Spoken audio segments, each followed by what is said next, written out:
Bienvenidos y bienvenidas todos, como siempre decimos, somos muy repetitivos. Decimos siempre lo mismo, bienvenidos a la casa del libro, la casa de las letras, la casa de la poesía, la casa de Caballero Bonal, pero la casa de cualquier persona que se acerque a los libros con curiosidad, con ganas, con goce, con todo lo que nos van deparando los libros y la literatura, no solamente la poesía. Siempre tenemos un poquito esa inclinación por la poesía porque ya sabéis que Caballero Bonal consideraba la poesía como la reina de las artes, y una reina que a veces va en babucha, la mayoría de las veces, pero que a él le parecía que era realmente pues, lo más importante dentro de las letras e incluso dentro del arte. Pues bienvenidos todos y todas, y hoy tenemos una novela. Hoy tenemos a dos amigos jerezanos, que no siempre han vivido en Jerez, pero que tienen aquí sus raíces y que los dos se dedican a las letras. También Iván se dedica a la música. No sé yo si Álvaro también, pero no. Tiene pinta. Mi hermano, no. Mi hermano se dedica a la música, pero yo no. Pero tiene pinta. Y tenemos a Iván, que sí que se dedica a las letras y a la música, y aquí en alguna ocasión hemos tenido en este estrado, solo o acompañado con algunos otros amigos, y hoy ejerce la labor muy meritoria de presentar a Álvaro Llamas. Álvaro Llamas no es un novato en las letras, esto no es un primeras letras, pero sí que es la primera vez que nosotros lo vamos a tener, con lo cual es un estreno para la Fundación y un estreno que nos pone muy felices, muy contentos.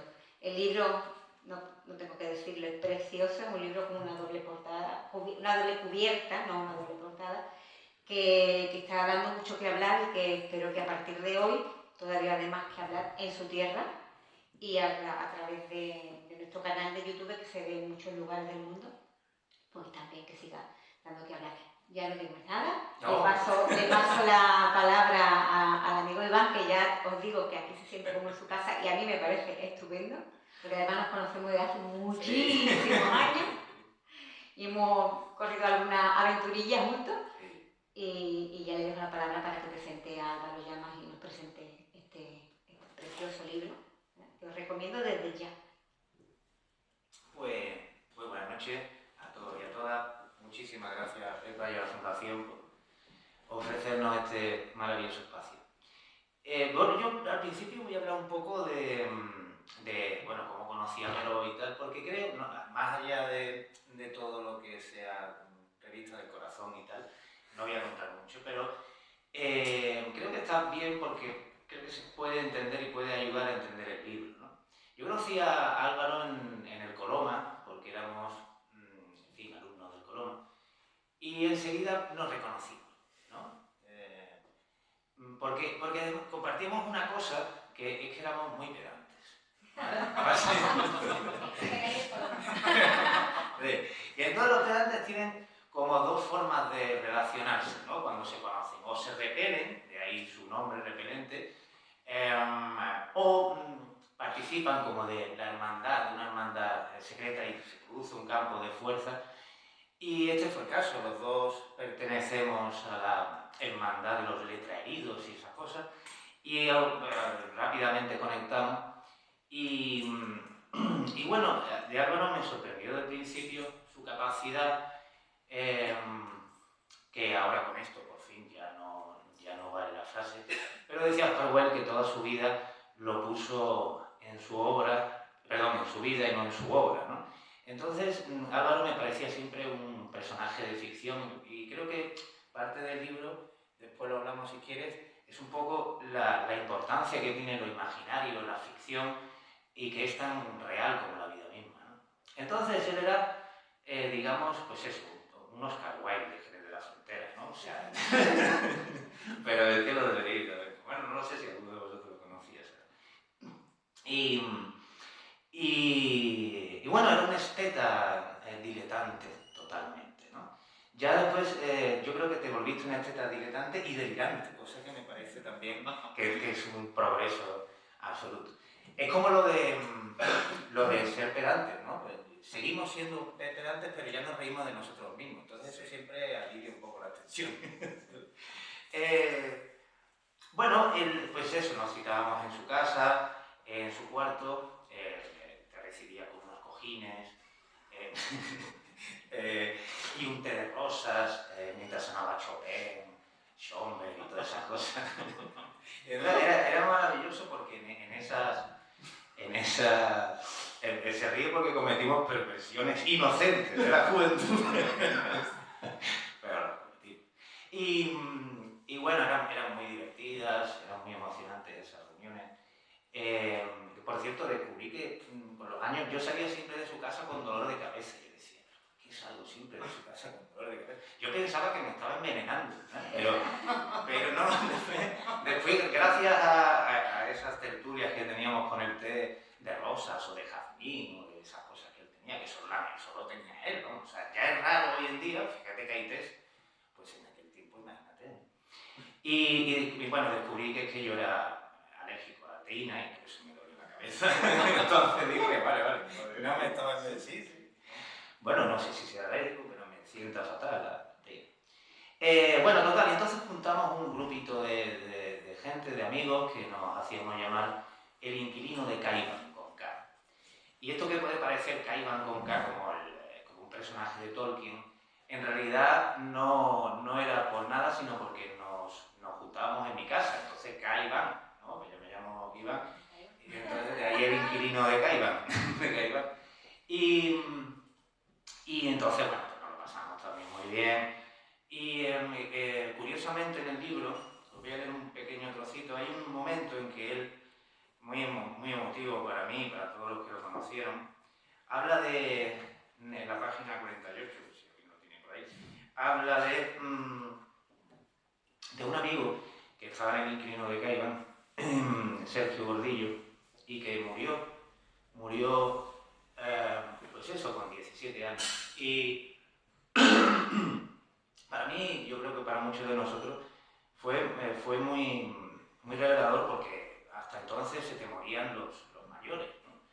Pero descubrir que te puedes morir en cualquier momento, además era un hombre brillantísimo, ¿verdad? El Sergio era impresionantemente inteligente, un conversador maravilloso, ¿no?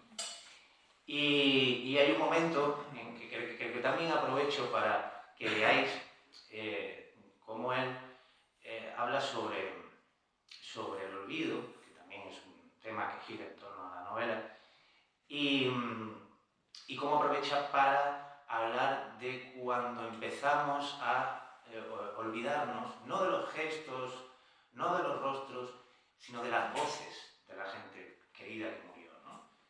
Es un momento terrible que supongo que habréis pasado, ¿no? Que ya empieza uno a no recordar bien cómo hablaba esa persona. Y él pues cuenta esto diciendo: trato de recordar las voces de mis deudos fallecidos, de Sergio, aquel amigo de la adolescencia que se mató haciendo montañismo tras resbalarse y darse un golpe en la cabeza. Se aficionó a este extraño pasatiempo durante el COU que hizo en Canadá. No llevaba los crampones adecuados para la espesura de aquella nieve. Las voces de mis abuelos resuenan a ráfagas, como psicofonías fantasmagóricas. La voz de mi abuela materna, que fue la segunda en morir, apenas la oí. Entonces, bueno, pues él, nos cantamos allí, recuerdo en el periódico de Guadalete, que la sección de cultura la llevaba Dolores Cerveró y Novicio, que eran también grandes amigos de la Fundación, y allí nos presentamos con toda la insolencia de la juventud diciendo: mire usted, somos poetas y queremos que nos publique, ¿no? Y entre los que eligió, y Dolores y Mauricio, que son encantadores, digo: sí, chavales, sí. Y claro, publicaron a Álvaro y publicaron a David Rodríguez, en fin, poetas maravillosos. No, a mí en el periódico, yo no salí en el periódico, ¿no? ¿Saliste tú? Sí, siempre se la guardaré. Saliste tú. Después también saliste en una revista que había por aquí. Bueno, en fin, él fue publicando cosas. Y porque evidentemente era de los mejores, bueno, yo creo que era el que mejor escribía de todos nosotros. Y en aquel momento dijiste una cosa, recuerdo que hicimos un recital en la sede de Izquierda Unida, y en Juan de la Torre, ¿no se llama la calle? Juan de Torre, eso. Y entonces dije un momento en el recital: yo escribo poesía para purgarme. Y te quiero preguntar, ¿tú sigues pensando eso? ¿Escribes para purgarte? Porque en un momento dado del libro hablas de excrescencia incluso, ¿no? Sí. Bueno, ante todo, muchas gracias por venir, que ya es difícil sacar a la gente en esta época del año de casa. Muchas gracias, Pepa, por invitarme. La verdad es que me hace mucha ilusión estar aquí, después de estar tantas veces ahí, en presentaciones de otros libros.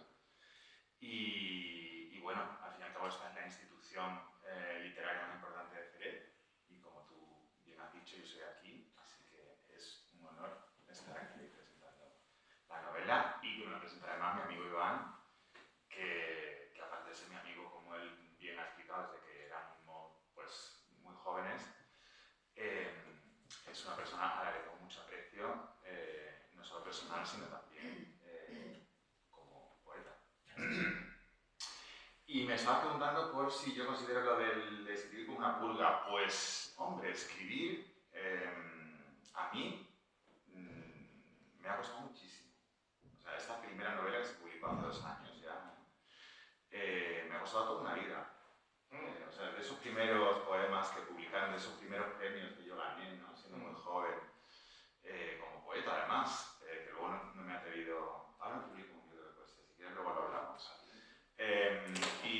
Pero me costó mucho, entonces sí que ha sido una purga absoluta, vamos. Sí, sí. Además, porque yo, claro, ya cuando nos fuimos a la universidad, nos pedimos la pista, pero bueno, pues habías como dejado de escribir y ya sí. No, claro.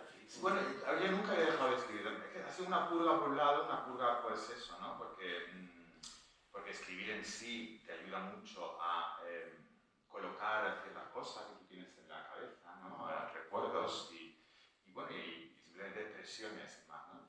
Y también ha sido un expurgo, porque yo he tirado muchísimos documentos que he empezado a la papelera de reciclaje del ordenador, ¿no? Yo tenía millones de manuscritos que luego pues, no he utilizado o he reutilizado, pero nunca he terminado. Entonces, realmente, claro, yo he publicado con 46 años. Soy un autor novel de 46 años. Bueno, ahora tengo 2 años más. Pero, sí, me ha llevado tiempo. Así que purga y expurgo un poco. Sí, además por eso nos dio mucha alegría a todos los amigos de Álvaro y a mí, que pensaba que ya nunca iba a publicar nada, ni nada, de enterarme de que estaba haciendo una novela, enterarme de que publicó la novela y pude leerla. Y cuando la leí, entré en la novela con mucha alegría y con altas expectativas, que como veréis los que los leáis la novela, se cumplen maravillosamente. Es decir, si no hubiera sido su amigo, también me hubiera encantado la novela. En realidad la novela, ya nos metemos un poquito en faena, la novela en realidad no tiene, es decir, no cuenta una historia en donde pasen grandes cosas, es simplemente durante unos días de una Navidad el personaje protagonista no puede ir a casa, es la primera vez que no va a Navidad a compartirla con la familia porque tiene una pelea con el hermano y entonces aprovecha para quedarse esos días en Madrid, aunque después al final acaba en otro lado, pero bueno, no hagamos spoilers. Y decide quedarse esos días en Madrid para recapacitar sobre su vida, para poner en orden lo que está haciendo, qué es lo que quiere hacer después de su vida. Eso es básicamente el libro. Entonces, diréis... Está un poco tieso. Está muy tieso, sí. Sí, o sea que un poco por todo, ¿no? Sí, bueno, sí, evidentemente estoy contando, digamos, lo que es el argumento de la novela en el fondo. Entonces, claro, pensáis, bueno, qué aburrimiento, ¿no? No pasa nada, no... pero no, sin embargo, es tremendamente entretenido porque a pesar de que tenga ese argumento tan escueto, en la novela nunca dejan de pasar cosas. De todos modos, antes de, o sea, en vez de decir yo aquí de qué va el libro, en profundidad, creo que está bien que veamos un par de citas que él mismo hace en la novela, el personaje de la novela, que cuento, porque la novela es también metaliteraria, es decir, él va contando que está escribiendo una novela, ¿no? Y que es esta misma novela que está leyendo. Entonces, para que él mismo se explique, y así me ha ahorrado el trabajo de hacer un estudio crítico, ¿vale? Pues dice, por ejemplo, en la final del acto 3, porque ahora os diré cómo va la cosa de la novela, Dice, sí, debía seguir tomando notas. Había un tema. ¿Qué distancia tomar respecto a los demás? ¿Cómo vivir solo? ¿Cómo vivir juntos? Unas notas sobre el fantasma del encierro, sobre el deseo de estar solo y sobre el deseo de compartir, de amar. Parece está muy bien como resumen de la novela. Y luego, más adelante tiene otra parte donde se te cuela ahí que dice, últimamente había pensado mucho en esa cuestión de cómo mitigar el peso de la costumbre y de uno mismo. Me lo había planteado mientras en mis escasos ratos libres escribía una obra de ficción que me rondaba y donde trataba de presentar de manera coral a una serie de personajes que ponían voz a las inquietudes harto conocidas de nuestra neurasténica cotidianidad metropolitana. Esto sí que es que está muy bien. ¿Por qué? ¿Por qué es coral? Porque lo que está pasando, y por eso se llaman actos, ¿no? Porque está dividido el libro en 5 actos, un interludio, y otros 5 actos. Y a cada acto se le asigna, digamos, un personaje que conversa con el protagonista, ¿no? Por ejemplo, en el acto 1 es Manucho, en el acto 2 es Sonia, en el acto 3 es Telmo, en el acto 4 es tu madre, a través de una carta. Y claro, yo me preguntaba por qué lo ha dividido en actos y por qué utilizar esa manera de contar las historias, porque claro, cuando el protagonista de la novela está hablando con esos interlocutores le están contando también su historia. Por eso es una novela coral. Y además funciona muchas veces como las muñecas rusas, ¿no? O sea, la otra persona está contando una historia y de repente dice, pero no conoces a tal... Bueno, pues fulanito me contó y suelta otra historia. Entonces, por eso la novela es muy entretenida, porque a pesar de que parece que es un argumento muy banal, pues no, están pasando cosas profundísimas y divertidas, ¿no? Y yo creo que también es por un poco marcar que la ficción, lo que hablábamos antes, ¿no? Porque el teatro es un género maravilloso en donde todos sabemos, evidentemente también una película, pero cuando vemos una película, bueno, hemos visto documentales, y entonces la percepción de la ficción, de que todo eso es mentira, está un poquito más baja, ¿no? Pero en un teatro tú llegas y sabes perfectamente que aquello no es verdad, que lo que está ocurriendo no es verdad, pero sin embargo, pues te emociona, ¿no? Y puedes entrar y creerte realmente que eso está funcionando, ¿no? Y yo creo que por eso, por lo que hablábamos antes de la importancia de la ficción en la vida, que es tan real como la vida misma, hace Álvaro esta división, ¿no? Entonces es muy divertido todo porque además es de una profundidad filosófica increíble. Es decir, una profundidad de pensamiento, todo lo que hablan en esas conversaciones, que es fantástico.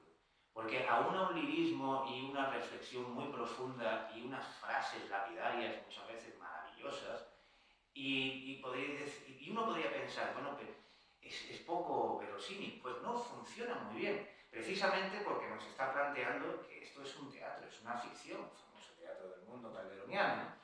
Y además, como empieza la novela situándote en ese punto, en ese estilo que tienen los personajes de hablar, que es maravilloso, te los llevarías por ahí, ¿sabes?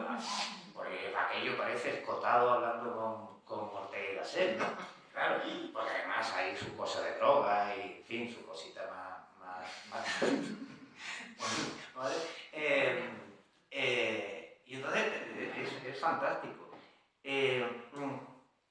Entonces, el peso del libro recae en esas conversaciones y son, de verdad, voy a leer algunas frases lapidarias de las primeras páginas, que están muy bien. Dice uno, por ejemplo, el cazador se inventa su búsqueda para olvidarse de su propia soledad. La belleza es una forma de huida. La comunicación entre las personas es tan incierta como un espejo en el que se atraviesan dos miradas. Como veis, es profundamente poético, ¿no? Pero de verdad que te lo crees. O sea, de verdad crees que estas personas están hablando así. Y es maravilloso cómo el narrador se quita de problemas poniendo en voz de sus interlocutores o él mismo estas maravillas de pensamientos, de reflexiones y de lirismo, ¿no? También, por ejemplo, hay una que dice, que me encanta, dice: Sevilla era la capital espiritual de Jerez y no Cádiz, que era simplemente la administrativa. Y tiene otra que dice: por más que digan, a Sevilla no le sienta bien el agua. Se queda como el mocho de una vieja fregona arrumbado en un cuartucho. Entonces, todas estas cosas que también están puestas con un humor que hace que la novela sea una gozada de leer. Bueno, porque en un momento de la novela tú dices que eso no te salía, ¿no? Lo cuentas tú ahí en la novela como diciendo: lo que no me sale muy bien es que las conversaciones son muy divertidas, pero yo creo que no, que te sale muy bien. ¿Por qué piensas eso? Sí, de hecho es un pasaje que tengo aquí anotado, ¿no? Que un personaje justamente yo creo que tú has empezado a leerlo, pero no lo has terminado, ¿no? Ya, pero... Y claro. Pero justamente, si quieres, lo retomo, tú lo has dejado porque justamente se habla de eso, ¿no? Sí. A ver si lo encuentro ahora, ¿eh? Yo no tengo como tú con las indicaciones, sino que lo tengo así por las... Pero... a ver, puede ser este, ¿no? El amarillo. Segundo, perdona. Claro, sí. Sí, yo creo que tú has esto de una serie de personajes que podían... Vale. A pesar de que las notas que había ido tomando apuntaban hacia situaciones divertidas, extraídas de mis conversaciones con amigos, todas ellas en el tono jocoso en que solían desarrollarse, me sorprendió que al elaborarlas sobre el procesador de texto, su tono acabase adoptando una rigidez y una gravedad que no había buscado. Las frases, algunas elaboradas a partir de otras que estaban sacadas de mi Facebook o de mensajes de WhatsApp, algunos incluso de voz, la escasez de tiempo y recursos obligan al reciclaje, en su empeño por convertirse en algo más sofisticado, menos directo, más literario, podríamos resumir, habían ganado en peso y seriedad hasta perder su esencia primigenia. No es que yo estuviese incapacitado para la comedia, la vida se me hace imposible sin sentido del humor, quizás a veces incluso me pasaba con él, hasta el punto de tomarme excesivamente poco en serio, pero había algo que me frenaba a incluirla en mi escritura. Era como si la gracia perteneciese al lenguaje oral y la gravedad fuese propiedad exclusiva del lenguaje escrito.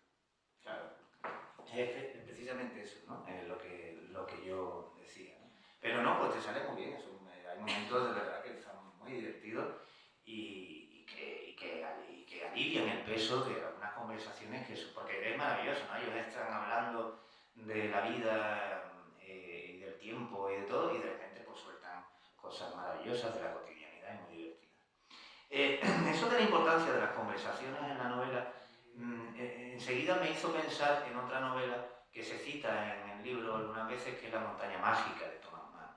Creo que hay muchos paralelismos entre La montaña mágica y, salvando las distancias evidentemente, y tu novela. Y es porque, aparte de que las conversaciones, como en la montaña mágica, también pasa eso, no sé si lo habéis leído, pero en el libro hay unos soliloquios de la hostia, o sea, se tiran hablando con unas parrafadas llenas de subordinadas, ¿no? Como escribía Thomas Mann, llenas de subordinadas una tras otra, claro, porque como es el pensamiento y como es la conversación, sobre todo cuando se hace de cosas profundas, pues claro, tiende a diverger mucho, ¿no? Y eso lo comparte Álvaro con La montaña mágica, ese peso de esas conversaciones que son la estructura misma de la novela.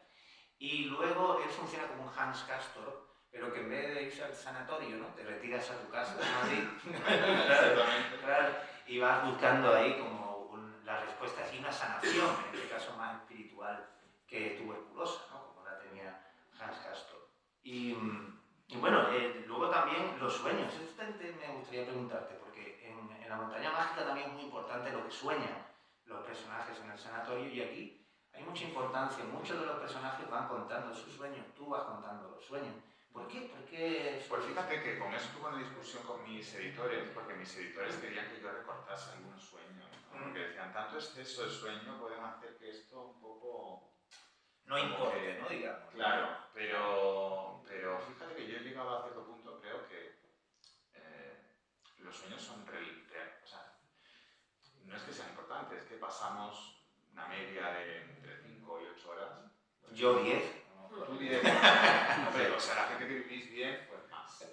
Pero el trabajador medio espesado de día, pues de 5 a 8, ¿no? Pongamos, en que está soñando, bueno, si no está soñando, está durmiendo, y en el que hay una parte de su vida que transcurre ahí, ¿no? En ese proceso en el que estamos vivos, pero un poco, bueno, en otro mundo, ¿no? Y sí, a mí me apetecía, era también una época en la que yo apuntaba mucho, tenía una especie como de diario de sueños, donde aparecían cosas alucinantes, ¿no? Los sueños siempre son muy sorprendentes porque no sabes hasta dónde puedes llegar. O sea, mientras la vida tiene mucho control en general, ¿no? Y tú te imaginas en ciertas situaciones y en otras no puedes imaginarte nunca, porque digamos, tu conciencia, ¿no? Por así decirlo, bueno, el consciente, ¿no? El super yo, si quieres, y el yo te lo impiden, en los sueños se libera todo eso, ¿no? Entonces te ves en situaciones a lo mejor alucinantes. Y todo eso me apetecía que estuviese en el libro. Sí, un poco, y además responde un poco a lo de lo que hablábamos, ¿no? De cómo mezclar lo imaginario y la ficción, que al fin y al cabo los sueños son ficciones, pero son ficciones que son muy importantes y son tan reales como la vida. Totalmente, totalmente. El libro yo creo que está atravesado en general por la ficción. De hecho, fíjate que cuando a mí me han tachado, volviendo un poco al origen, ¿no? Cuando han hecho críticas del libro me han tachado de pedante. No sé, porque a la gente le da nombres propios y se asustan ya, ¿no? Si no son los de lo que aparecen en los grandes medios siempre, ¿no? Que pertenecen a la cultura pop y todo esto, ¿no? Es una cosa increíble, o sea, es una cosa increíble porque quiero decir, tú lees cualquier novela de los años 70 editada en cualquier editorial mainstream y evidentemente hay muchísimas referencias culturales y la gente de entonces no se asustaba ni te llamaba pedante, ¿no? Bueno, a cuanto más mejor. Claro, o sea, que hemos bajado el nivel y a esa bajada de nivel le llamamos, o sea, nos defendemos ante eso. A ver, eso es un problema colectivo, quiero decir, ¿eh? Un problema de que la televisión es muy mala, de que los programas que ahora mismo marcan las tendencias son malísimos, de que ha habido una bajada de nivel en la educación pública, en fin, eso puede llevar a otro tema, ¿no? La cosa es que, bueno, que te acusan de pedante por dar los nombres. De repente, lo que yo decía al principio. Es una cosa alucinante, a mí me sorprende, ¿no? Y justamente cuando ayer me comentaste lo de la montaña mágica, porque hablamos hace un segundo, yo he tenido una semana terrible, ¿eh? O sea que si digo un poco, si desvarío, perdonadme, porque tengo un examen de posiciones en un par de días y estoy durmiendo poquísimo. El protagonista de la novela se juega su futuro. Sí, claro. Me juego mi futuro de verdad, porque la literatura no se vive. Bueno, no sé, a lo mejor... Sí, algunos hay. La cosa... Megan Maxwell vive También. Bueno, de la literatura. Sí, te lo digo. Corín Tellado también muy bien.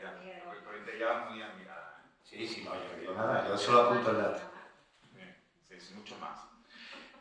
No, sí, lo cierto es que me recordaste justamente que este libro, o sea, yo hubo una época en que tuve que asistir a menudo al hospital, un diagnóstico, que me obligó al hospital durante un tiempo, y entonces yo que siempre he sido así, que siempre he querido un poco casar la ficción con la realidad, o hacer que la realidad se ficcionice y que la ficción se vuelva realista, dije, bueno, pues ya que tengo que ir al hospital, qué mejor que llevarme a la montaña mágica. Me parecía un complemento ideal que llevarse al hospital, ¿no? Sí, a mí me pasó también un poco. Yo cuando dejé de tomar alcohol, en todo ese proceso leí La montaña mágica. Fantástico, si estáis recuperando de algo, es fantástico. Claro. ¿Tienes tiempo? Y entonces no me acordaba yo de esto. Y es verdad que de hecho, creo que se cita, ¿no? En algún momento La montaña mágica. Sí. Hay un personaje que lo cita. Y en el interludio, que bueno, el interludio es como una catarata de fragmentos y de notas y de obras que te han emocionado y con las que estaba construyendo esta novela y cita a La montaña mágica. Claro, Sí, es un libro muy importante, la verdad que a mí me gustó muchísimo. Y por eso te digo, ¿no? Que, o sea, no sé, claro, cada persona tiene su propia forma de relacionarse con la cultura, con los libros, con el mundo, ¿no? Con eso que... Pero para mí es que, no sé, quiero decir, no son solo complementos, quiero decir, son parte de la vida, pero como, no sé, cómo te diría, mucho más importante, por supuesto, que otros aspectos de la vida como el trabajo, ¿no? Sí, sí, sí. Yo no le he dado nunca la importancia y mucho más reveladores, ¿no? Los sueños revelan mucho más que... No, y los libros, quiero decir. Entonces, no sé, a mí hay libros realmente que, o sea, cuando yo hay un libro malo y estoy en una semana mala, muchas veces le echo la culpa al libro que estoy leyendo, porque es un libro que no me está iluminando esa semana. O sea, yo llego a esos niveles, ¿sabes? O yo qué sé, hay libros de repente, me acuerdo justamente con otro libro de Thomas Mann, que era el Dr. Faustus, su versión del Fausto de Goethe, que además es un músico, ¿no? Que se supone que está inspirado en Schoenberg y tal. Y ese libro me da una mala suerte increíble. Sí. Claro, y además la cubierta del libro tenía un tridente del diablo. Claro, porque él hace un pacto con el diablo. Y yo dije, este libro me está dando mala suerte, lo voy a tener que abandonar. Me está gustando mucho, pero no, ¿sabes? Eso me ha pasado con algunos libros, me pasó también con el proceso de Kafka. Uy, yo no puedo. Mi vida se empezó a convertir en una especie ya de o como cuando lees a Bukowski, ¿no? Que sale ahí asqueado de todo. Sale como un after. Con una depresión. Sí, sin duda, los libros hacen pupitas. Sí, por eso, qué bueno. Es verdad que lo que dices, ¿no? Que tiene un montón de referencias culturales y de autores y de pintores, por ejemplo, y es muy importante, ¿no? En la novela todo eso, ¿no? La música, la arquitectura, el cine. Por ejemplo, en música íbamos a poner, pero ha habido un pequeño problema técnico, íbamos a poneros un fragmento de Ravel, del concierto en sol mayor de Ravel. Y el segundo movimiento del Sí, además está muy bien porque te sirve, porque yo, por ejemplo, muchas de de los pintores que citas no los conozco, por ejemplo, ¿no? O, por ejemplo, hay un momento en que citas es una escena que me encanta, una amiga tuya que canta la habitación roja, una canción de la habitación roja, y yo no la conocía, y la puse y la verdad, hostia, qué bien, sí, claro, que también te mola, ¿no? Decir, ¿quién es? ¿Qué pintor es? Entonces, está muy bien, es un hombre de una cultura increíble. Y entonces, por ejemplo, él con toda su cara está escuchando a Ravel y te hace una reseña maravillosa de ese concierto. Y aunque no lo hayáis visto, aunque no lo hayáis oído ni entendáis un poco de las técnicas, o sea, de las parábolas esto de la música, es increíble porque lo estás escuchando, ¿no? Dice, por ejemplo, ¿no? Dice, allí tras una noche de juerga, descubrimos mientras despuntaban los rosas talcos del alba, con sabor a whisky en la garganta, el concierto para piano en sol mayor de Ravel, con ese adagio assai tan increíblemente hermoso. Durante 34 compases, el piano despliega en solo una melodía en 3/4, la mano derecha, acompañado en la mano izquierda por un ritmo obstinado, escrito en 3/8. Su ambigüedad rítmica y sus extrañas armonías y disonancias aportan a esta partitura una coloración exquisita. Tras un prolongado trino, el piano espera a sus acompañantes, flauta, oboe y clarinete, y continúa la carrera guardando un ritmo inmutable con la mano izquierda. El diálogo con la orquesta se va haciendo cada vez más tenso, pero el piano prosigue en seisillos hasta llegar a un fortísimo en sol sostenido menor, inquietante sobre un bajo de sol B4, antes de volver a descender hasta la tonalidad inicial.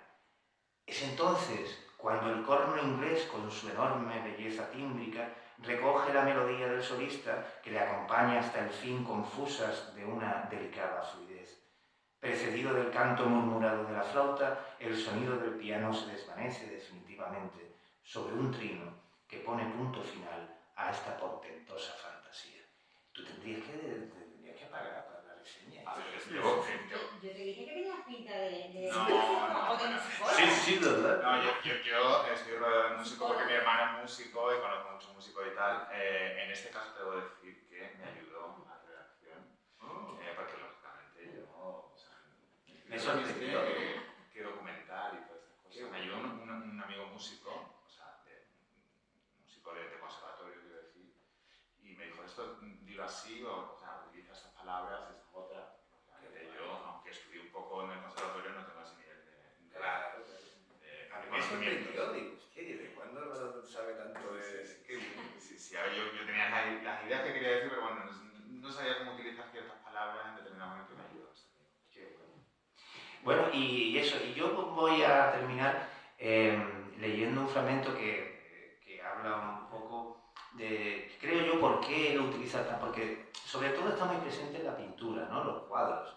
Y yo creo que porque los cuadros captan la belleza de un momento congelado para siempre, ¿no? Y creo que tu libro habla mucho de eso, ¿no? De los recuerdos y de cómo los recuerdos son esos momentos congelados que tenemos para recurrir, pero cómo el tiempo va degradando inevitablemente esos recuerdos hasta incluso llegar a convertirse en ficción. Muchas veces, creo que todos lo sabemos, recordamos cosas ya que lo mismo ya no fueron así. O sea, de tanto pensarlos y recrearlos, muchas veces mentimos sobre nuestra propia memoria inconscientemente. Y tienes un momento de eso, porque hay muchos momentos en la obra en donde está eso, ¿no? La belleza de un momento congelado. Y creo que esto que voy a leer aquí, un pequeño fragmentito, dice mucho de eso, y ya con esto me despido y os dejo con Álvaro. Es también muy cinematográfico, ¿no? Esa habilidad que tiene Álvaro para situarnos en un fotograma, describirlo y que sintamos lo que está sintiendo, ¿no? Ese protagonista. Es sobre, en el acto 1, cuando Manucho va a conocer a su madre, bueno, si quieres ponerme un poco, bueno, eso básicamente, va Manucho, ¿no? Como él en una Navidad pues se va a conocer, a reencontrarse con su madre, y bueno, y la difícil situación que uno vive, ¿no? Cuando no ve habitualmente a su madre y tiene que ir a verla y pasar unos días con ella, porque claro, ya te vas volviendo un poco extranjero, ¿no? Dentro de tu propia familia, ¿no? Y qué difícil es muchas veces esa comunicación cuando ya se ha perdido. Bueno, y dice así.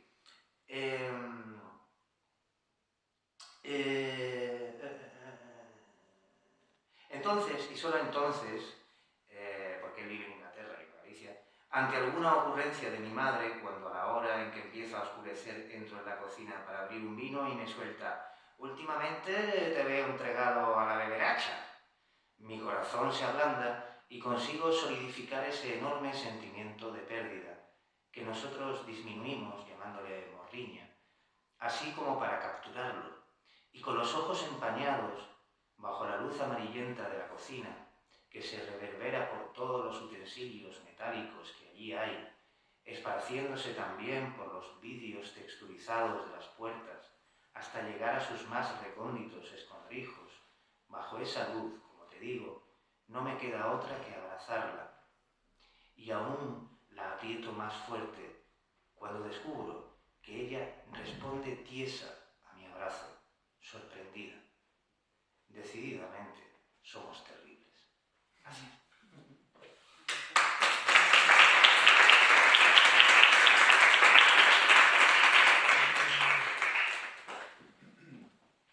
Bueno, yo no sé qué decir después de esto. Me ha encantado todo lo que has dicho. Me parece muy... Bueno, no esperaba menos de ti también, esa lectura que has hecho. Yo lo que quería decir es que, bueno, que es una novela coral, porque, claro,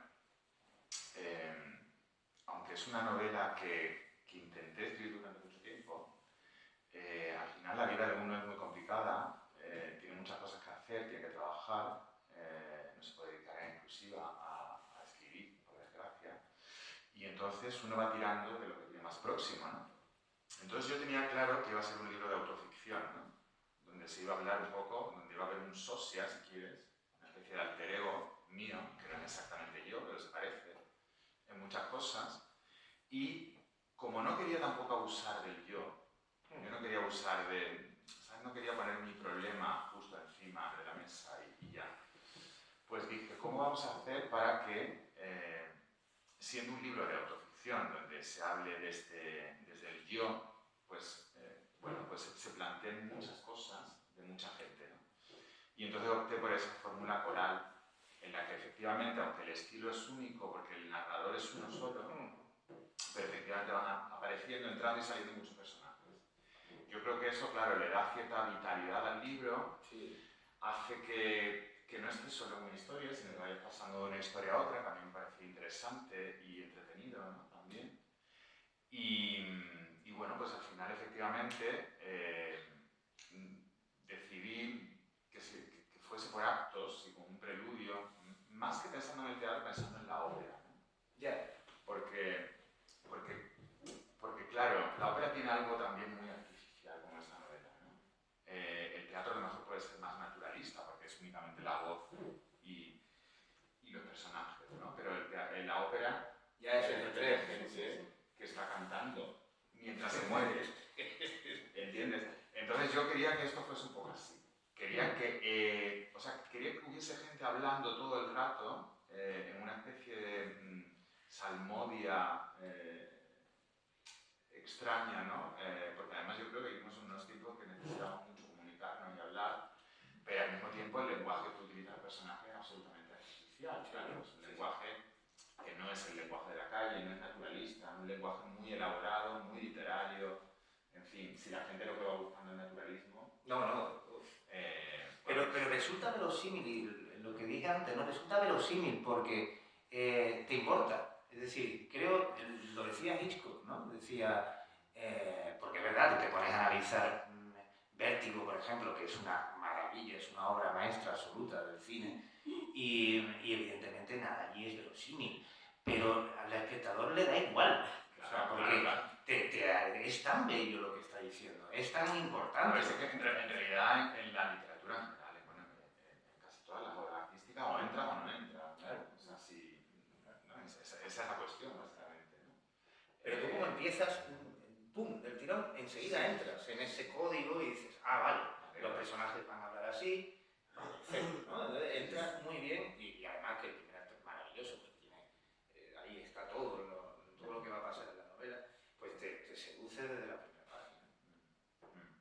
Y bueno, y eso es lo que quería. Y luego el interludio, en realidad, fíjate, yo estaba muy molesto con la idea de, yo decía, la escritura de la vida, ¿no? Un poco como el libro de Jorge Semprún, ¿no? O sea, o vives, o escribes, no sé, parece que no hay un punto medio, ¿no? En este mundo en el que vivimos hoy día tan estresado también, ¿no? Y tan complicado. Y luego cuando decides no vivir y decides encerrarte un tiempo, pues tienes que pasar por ese... la escritura no es fácil. Yo no sé quién... A veces se disfruta, pero es un acto un poco masoquista. Sí, yo lo paso regular, no es feliz de escribir para mí. Corregir a mí me gusta mucho, corregirme a mí mismo. Ahí sí lo disfruto mucho. ¿No? ¿A ti, Pepa? A mí me gusta mucho escribir, yo lo paso muy bien escribiendo. Sí. Lo que pasa es que puedo escribir muy pocas veces, muy poco tiempo, pero Claro. el tiempo que le puedo dedicar... Porque cuesta, ¿no? O sea... No, porque no tengo tiempo. Porque no tienes tiempo. Quiero decir, cuesta en el sentido de buscar el tiempo, ¿no? Y entonces, claro, yo en realidad lo que se me ocurrió leyendo un libro de Derrida, que es un libro que él dedicó a la muerte de su padre, hecho en francés algo así como El tañer de las campanas. Y entonces es un libro muy curioso porque en una página está el diario del ladrón de Genet, comentado, y en la otra página me parece que es un libro de filosofía, creo que es la fenomenología del espíritu de Hegel comentado. Bueno, y además la fenomenología del espíritu. Más ni menos están esos dos textos combinados, comentados. Y entonces yo pensé, digo, me gustaría hacer una especie de memoria económica, ¿sabes? Como la que se acompaña a los proyectos, ¿no? Porque quiero que la gente sepa que este libro ha costado mucho trabajo hacerlo. O sea, que tengan claro, ¿sabes? Como ahora te ponen, cuando coges la receta del médico, ¿no? Que te dice lo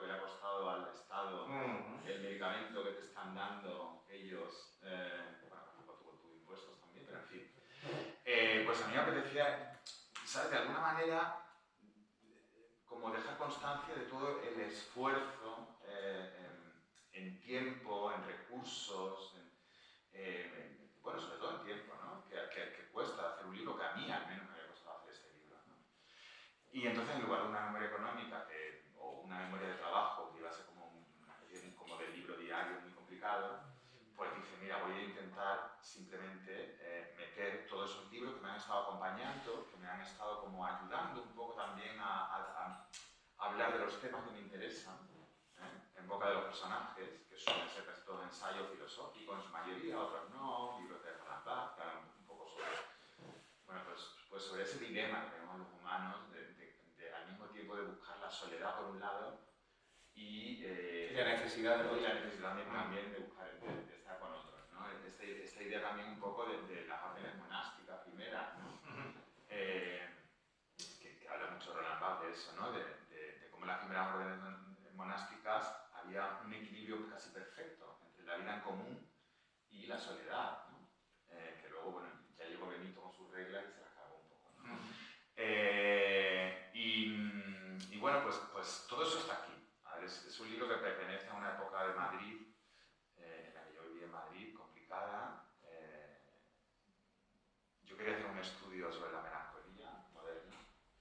La melancolía moderna se suele llamar depresión, pero a mí me parece que es un término demasiado medicalizado. La feria, ¿no? Claro. Entonces yo quería recurrir a conceptos más antiguos, porque creo que en el fondo son mucho más ricos, ¿no? Hoy día la vida la hemos despojado de poética, ¿no? La hemos convertido en ciencia pura, ¿no? O sea, la depresión se explica muchas veces incluso porque hay una serie de serotonina, de cuestiones químicas que descomponen y que no están en equilibrio, ¿no?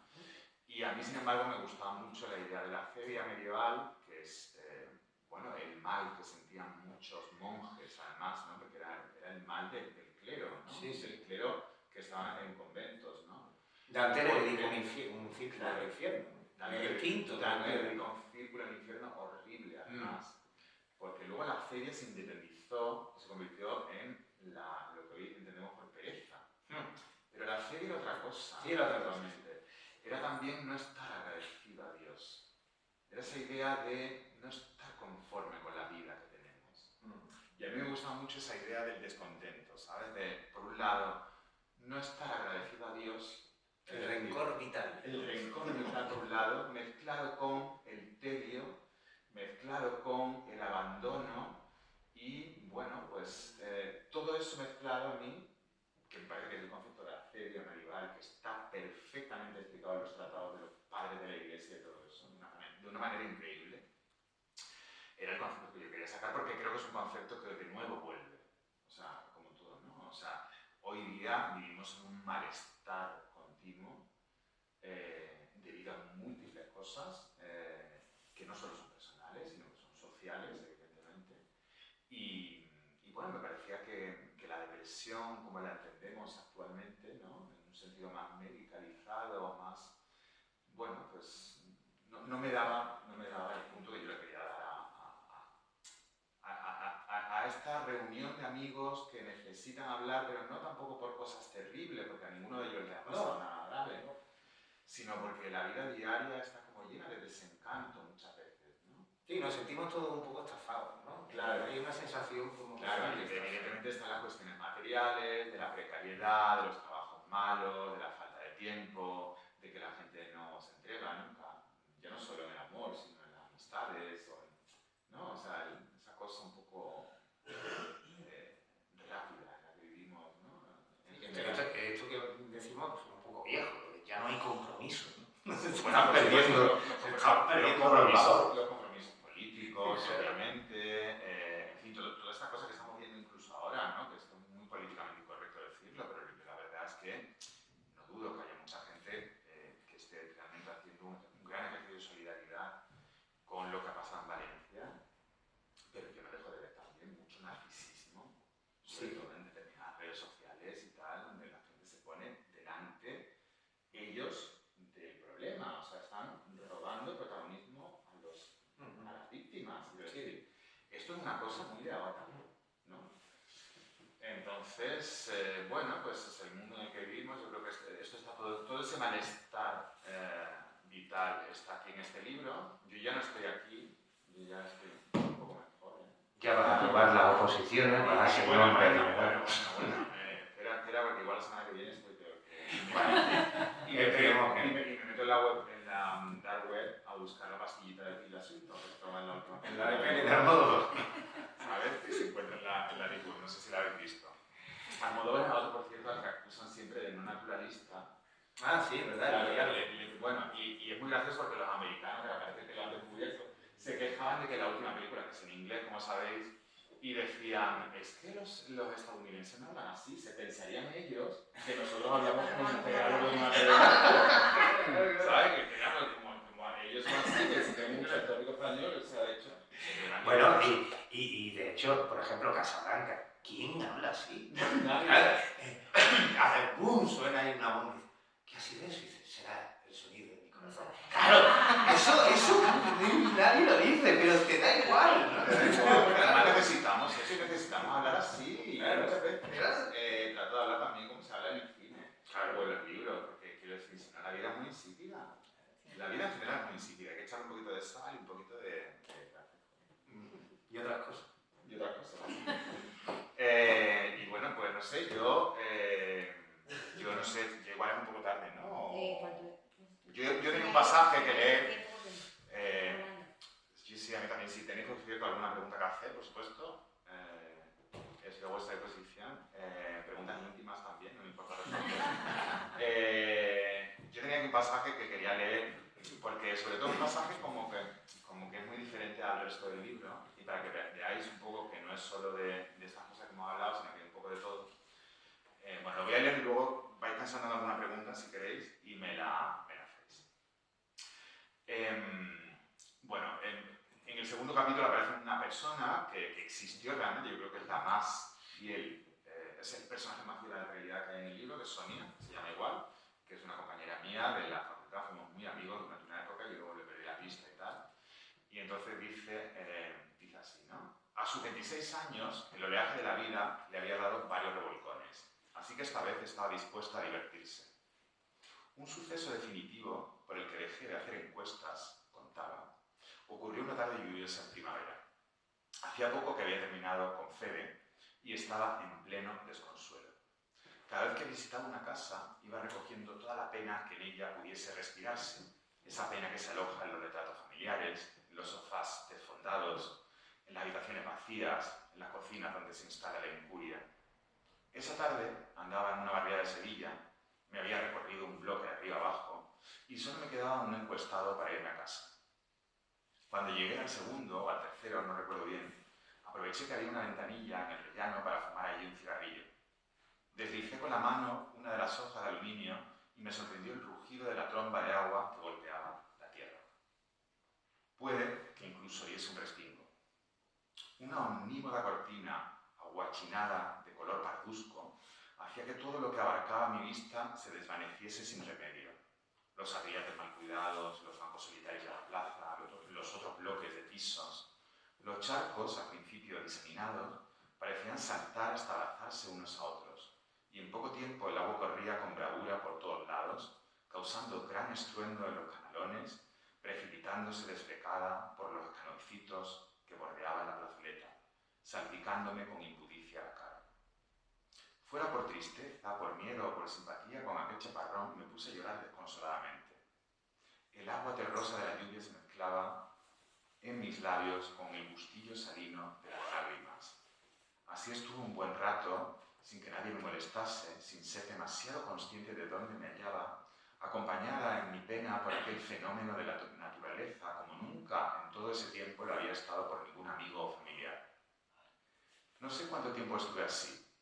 Me había ido muy lejos. Cuando volví en mí, un brusco silencio se había apoderado del lugar y yo estaba empapada.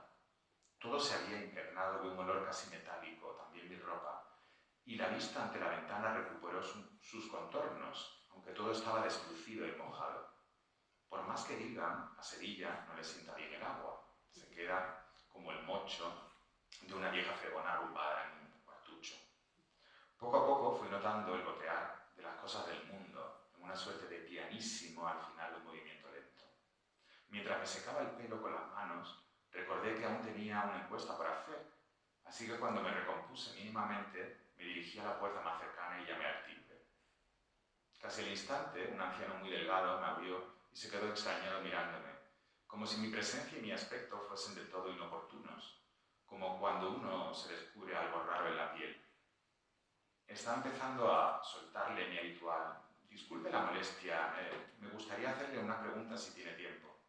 Cuando algo que se movía lenta y grotescamente se introdujo en el flanco derecho de mi visión y se quedó ligeramente quieto, jadeando junto a la pierna del hombre, de cuyos ojos yo no apartaba mi mirada. Aquello no era ni un niño ni un animal.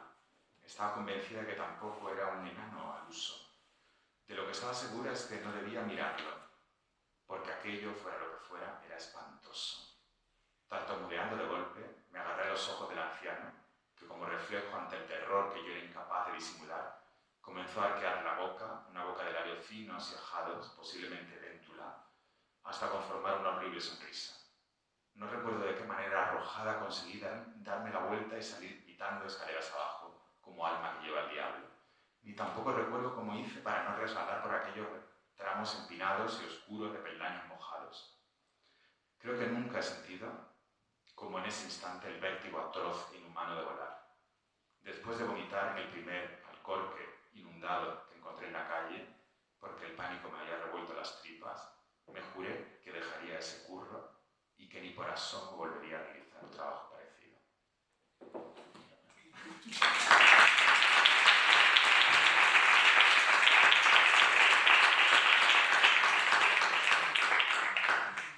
Bueno, si queréis hacer alguna preguntita, si no, vamos a tomar algo por ahí. Venga, preguntas, preguntas. Muy bien. Álvaro, dime. Pues mira, sí, hombre, eso lo tenía que decir, joder. Bueno, este libro por eso se publicó hace 2 años, luego ha habido ya digo que soy un escritor viejo, novel, o sea, un escritor viejo, novel. Y hace poco firmé un contrato de un libro de poesía, que por cierto me revisó aquí el señor Iván, porque yo, imagínate, después de tantos años sin escribir poesía, pues fíjate. No me digas que te lo van a publicar. ¿Yo he enterado? Sí. Qué bueno, sí. Me lo publicó en una editorial que se llama Páramo, que está en Valladolid. Ajá. Y posiblemente, bueno, ya firma el contrato, pero bueno, saldrá en marzo. Me tienes que invitar. Ya aprovechamos. Que ya a partir de ahora yo le dejo que gusto a esto. Claro, ya es de la casa también. Ya. No, que va, y eso, y entonces pues sí. Y la verdad es que es gracioso porque es un poema narrativo, tú lo has leído. O sea, que es como una narración poética. Entonces, bueno, el propio editor me dijo, es una cosa arriesgada. Sí, normalmente estas cosas no se llevan mucho en el mercado, pero nos gusta mucho y te lo vamos a publicar. Así que... pero es que claro, porque me dijo Álvaro, bueno, voy a moverlo por algún premio. Y digo, no te van a dar ningún premio con esto, porque esto no se lleva, pero es maravilloso. Y no solo que no se lleve, sino que los premios están amañados. Bueno, sí, muchos de ellos sí. O sea, sí, directamente, vamos. Muchos de ellos sí. Hablamos de un mundo literario, mejor lo dejamos para otro. No, mejor lo dejamos para el vino. Eso. Esto ya es... Pues nada, no. Bueno, oye, pues muchas gracias por venir a todos. Y una reivindicación también, cuando habéis dicho que en realidad el lenguaje que utilizas en la novela es ficción y que es solamente fantasía, yo creo que no. Tú hablas así muchas veces y tú ¿Me estás llamando pedante? Sí. Estás con tus amigos pedantes, realmente nosotros llevamos la ficción a la vida real. Sí, yo trato de llevarlo lo máximo posible, pero oye. Bueno, pero que muchas veces aterrizas esa ficción en tu vida, en el día a día. Hombre, eso es modo exaggerated, o sea, esto ya es un poco nivel... Pero bueno, ojalá hablásemos todos así, ¿no? Sí. Ojalá fuésemos un poco más personajes y menos personas también. Bueno, depende. Ya hay muchos personajes también hoy día en la cultura pop y televisiva y de las redes como para que, ¿no? Estamos un poco hartos también de eso, ¿no? Pero bueno, no, sí, sí, no sé, a mí me... O sea, pero quiero decir, es que no no sé, es que hacer esa división clásica entre ficción y vida me parece tan absurda. Hay que ser un poco novelero, ¿no? Sí, y nosotros somos muy noveleros, además. De chico. Yo tengo un amigo que dice que algunos hablamos en alejandrinos. Que tú es que eres de las que hablan en alejandrino, pero no lo dice como una crítica, al contrario, como algo bonito, ¿no? Como así. Ya. Hombre, pero no, yo me veo bastante incapaz, o sea, no sé, ves a mucha gente incluso que no tiene cultura formal, por así decir, ¿no? Y la ves con un lenguaje tan rico muchas veces en los pueblos, que es alucinante. Y yo creo que esa capacidad para decir, darle a cada cosa su nombre, ¿no? En Latinoamérica eso lo ves de una forma alucinante. Ve a Colombia. Sí, es alucinante. Vamos a Colombia y aprendemos. Yo no sé qué ha pasado, pero ellos... Bueno, con la uniformización de las televisiones y todo eso. No lo sé, pero allí también hay mucha tele, y la tele es igual de horrible, o peor incluso que la de aquí, ¿no? Pero es que lo que tú dices, ¿ves? Yo en Argentina, que conviví allí durante mucho tiempo con pueblos originarios de allí, ¿no? Que apenas sabían ni leer ni escribir, eran de una profundidad y de una claridad en el lenguaje a la hora de hablar que era alucinante, ¿no? No sé si es que ellos están más conectados de alguna manera con la realidad y eso les permite ser mucho más concisos y mucho más certeros a la hora de hablar, o no sé qué es lo que pasa, pero desde luego es alucinante. Sí. ¿Alguna cosilla más? Si queréis hacer alguna pregunta más, queda un momentito antes del vino. El libro está a la venta también. El libro está a la venta, por supuesto. Y yo me voy a atrever a una cosa que no es una pregunta ni nada. Voy a ejercer un oficio antiguo y peligroso que es el del augur. Esta fundación tiene fama, aquí hay personas que han estado muchas veces y lo saben, de dar muy buena suerte. Muchas personas que han pasado por aquí han salido a la calle, les han dado un premio, les han dado un reconocimiento. ¿No? Raúl Quinto estuvo aquí y ya veis a dónde ha llegado la novela después de venir aquí. Así que bueno, me parece que vas a probar la oposición. Eso me llena de orgullo y satisfacción. Sé que es peligroso decir lo que se está grabando, pero ya te digo que tenemos esa fama de que damos muy buena suerte. Está muy bien. Así que... Yo la recibo encantado. Y bueno, ahora vamos a tomar un vino y si queréis hablamos de literatura y de premios literarios con un vinito que tenemos ahí, que hace muy poco hemos celebrado el día de Sherry Week, Sherry Book, pero todavía estamos en la semana de Sherry Week, de la celebración del vino, y tenemos algunos vinitos muy ricos ahí. Pero muchas gracias de nuevo, de verdad. Y se está muy a gusto siempre y espero tu llamada que me digas, oye, mira, eso, el libro de también ha habido un Goya incluso aquí, que salió de aquí y tiene un Goya. Muy bien. De Yo te traigo mi nombramiento en cuanto esté, te lo traigo. O sea que el de Julio de la Rosa estuvo aquí presentando y tal como salió, a los 2 días le dieron el premio. Y también lo grabamos, creo, y dijimos, te van a dar Goya y se lo dieron. Así que ya sabes, vas a probar.